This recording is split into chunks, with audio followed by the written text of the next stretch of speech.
Dedinho de Prosa está começando e hoje nós estamos entrevistando mais uma vez o médico Genival Veloso de França. Dessa vez nós vamos contar a história do profissional. Doutor Genival, eu gostaria de começar a contar a sua história, o profissional, mas eu gostaria que o senhor começasse contando um episódio de uns heróis da medicina da Paraíba que fizeram empréstimos para criar a faculdade de medicina. E a partir daí a gente entra na sua história. Como é que foi esse episódio? De fato, Elton, você lembrou bem, porque essa é uma oportunidade que eu vou ter de prestar uma homenagem a esses dois grupos que eu considero de heróis e que fizeram que muitos dos meninos pobres e meninas pobres daqui de João Pessoa e da Paraíba pudessem ser médicos e não tivessem o destino dos seus naturais, que era um destino de menor alcance, né? O primeiro grupo foi o grupo dos fundadores, onde estavam vários deles, entre os quais eu destaco o Dr. Lauro Vanderlei, Danilo Luna, Dr. Humberto Nóbrega, e esse era muito ligado a mim, que era o Oscar de Castro, e uma série de outros professores que foram tirados dos seus consultórios e do Hospital Santa Isabel, que era uma espécie de hospital e escola, e que, através dos empréstimos feitos por eles, né, em seus nomes próprios, pela Caixa Econômica, construíram a Faculdade de Medicina e deram sequência a um projeto muito interessante e a uma Faculdade de Medicina que rendeu até vultos interessantes. Houve uma época que quase todo corpo docente nosso, aqui da Faculdade de Medicina da UFPB, era de pessoas formadas entre nós. Bom, o segundo grupo de beneméritos, né, que teve assim uma contribuição muito grande na formação médica daqueles que estudaram aqui na Paraíba, foram os médicos do pronto-socorro, né? Porque como nós não tínhamos grandes hospitais ainda naquela época, ditos universitários, né? Então a gente ia praticar onde pudesse praticar. E o melhor local, aquele que foi a verdadeira faculdade de medicina para muitos, e que aprenderam o que podiam aprender, né? Foi no ponto-socorro, velho HPS, ali da Visconde de Pelota, com nomes, Eruçá, Edmilson Mol, Vanildo Pessoa, João Batista Mororó, Aníbal Moura, e tantos outros que... Ali foi sua grande escola, não? Eu posso dizer a você que ela foi tão grande, essa escola do ponto-socorro, foi tão grande quanto a Faculdade de Medicina. Enquanto a Faculdade de Medicina nos teorizava, nos ensinava a estudar, né? O HPS nos ensinava a fazer. Porque o curso médico, 70% dele é prático. É prático, É né? prático. A urgência, qual é a importância da urgência na formação médica? Eu acho que até deveria existir uma disciplina chamada lesões graves ou urgência médica. Infelizmente, não existe. E isso há 20 ou 30 anos atrás, que eu venho falando com meus colegas sobre a necessidade de se criar uma disciplina, e não criam nem o hospital universitário, que é o hospital formador de médicos aqui em João Pessoa, não tem um serviço de urgência. O senhor já levou essa proposta à universidade? De que forma ela Já reagiu? levei na época que eu participava das reuniões do CONCEP, reuniões dos próprios departamentos dos quais eu participei. Levei sim, mas muitos desses currículos, desses modelos, já vêm orientados de Brasília, né? É muito difícil. Mas a urgência é onde você, enquanto médico, mostra a sua utilidade. É no momento em que você não pode falhar, não pode esperar, não pode prorrogar, você tem que agir e tem que dar uma solução imediata. A grande realização do médico é na urgência e principalmente quando ele tem êxito, né?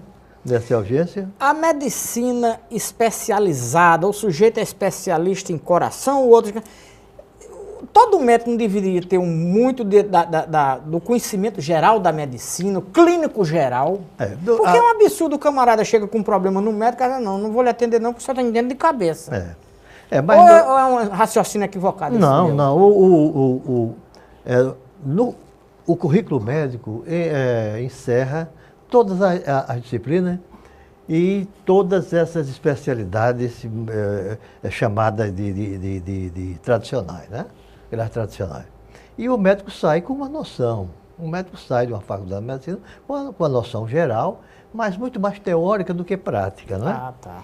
Então, essa prática, ela é de muita utilidade e, infelizmente, nós não temos, nós, eu digo assim, o ensino superior no Brasil, nós não temos uma oportunidade de pegar todo esse alunado e colocar dentro dos serviços, que são serviços que já têm a sua vocação e que já têm a sua maneira de operar e de trabalhar. Mas seja como for, quando eu me lembro do HPS, né, eu vejo a importância de que é ser médico e do que é você salvar uma vida, o que é você transformar um caos, transformar uma situação terrivelmente catastrófica e voltar alguém a sorrir, a família sair feliz. E você se encontrar depois de alguém bater no seu ombro, dizer, o senhor não se lembra de mim? O senhor salvou a minha vida. Eles dizem assim, né? O senhor salário salvou que pague, né? A minha vida quando eu era criança e foi atropelado, né? Pois é, aí eu queria lhe perguntar, vou voltar um pouquinho. O senhor pretendia ser engenheiro. Seu pai queria que o senhor fosse advogado e sua mãe queria que o senhor fosse médico. Por que o senhor abdicou da sua pretensão pessoal, não atendeu seu pai e atendeu a sua mãe? Na realidade, eu queria ser e me preparei para ser engenheiro, né? Eu e um primo meu chamado Fernando Limeira de França, grande engenheiro, hoje na Petrobras, já aposentado, e nós estudávamos praticamente juntos, né? Mas na hora de se fazer o vestibular, a esperança que a gente tinha de ter a faculdade de engenharia já fundada, havia aqui um general, o general Leite, que era uma pessoa muito interessada, mas por uma razão ou outra não saiu a faculdade de engenharia na época que a gente estava terminando o científico. Meu pai queria que eu fosse advogado porque achava bonito aqueles que faziam discurso, né? E o doutor que não fazia discurso para ele não era um doutor completo. Minha mãe sempre quis que eu fosse médico, né? E eu terminei, se não atendendo, mas pelas próprias injunções, né? Do tempo e da hora, eu fui ser médico e eu acho que foi o lugar certo, certo? Eu escolhi certo. O senhor começou, se fosse escolher hoje, escolheria medicina, né? Medicina, sim. Eu até trocaria tudo que tenho para ser estudante do primeiro ano de medicina. Por quê? Porque foi o maior sonho, a minha maior realização foi quando eu entrei na faculdade de medicina, recebi a carteirinha de estudante do primeiro ano. Eu daria tudo que tenho. Eu não tenho muita coisa, não, né? Para dar ou para trocar, mas eu trocaria.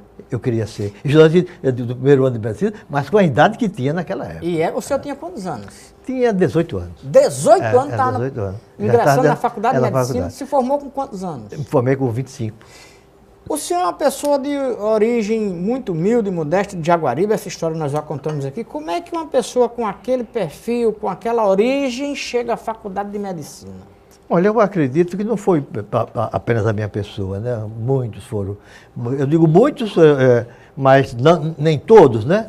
Mas temos um número bem significativo de amigos meus, de colegas que se não foram ser médicos, mas foram ser engenheiros, advogados, e são bons professores, bons profissionais, etc. e tal.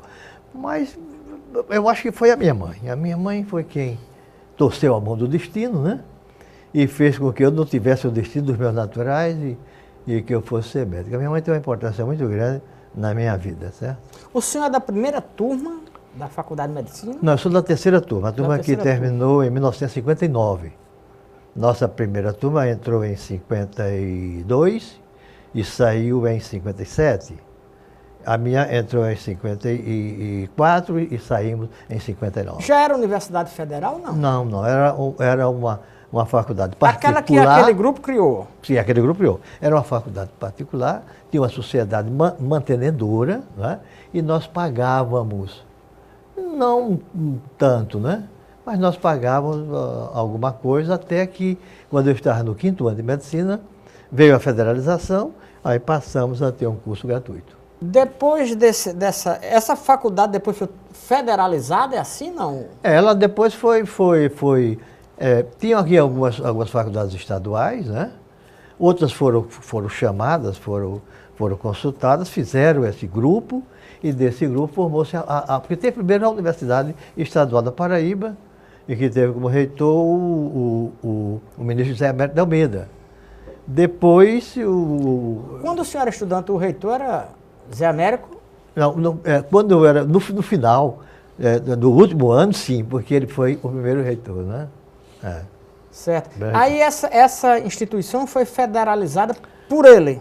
Foi federalizado? Por sugestão dele? Eu acho que sim, por ele e por outros deputados paraibanos, inclusive o Janduí Carneiro, que era professor, era do quadro de professores da nossa faculdade e que teve uma influência muito grande, mas outros também, não vou aqui negar a importância dos próprios professores, né, que tinham interesse em ver aquela faculdade que eles criaram, né, hoje se transformar num conjunto de outras faculdades da Universidade Federal da Paraíba. Pois é, doutor Genival, a gente vai fazer um breve intervalo. Na volta nós vamos falar do Genival Veloso de França, o legista.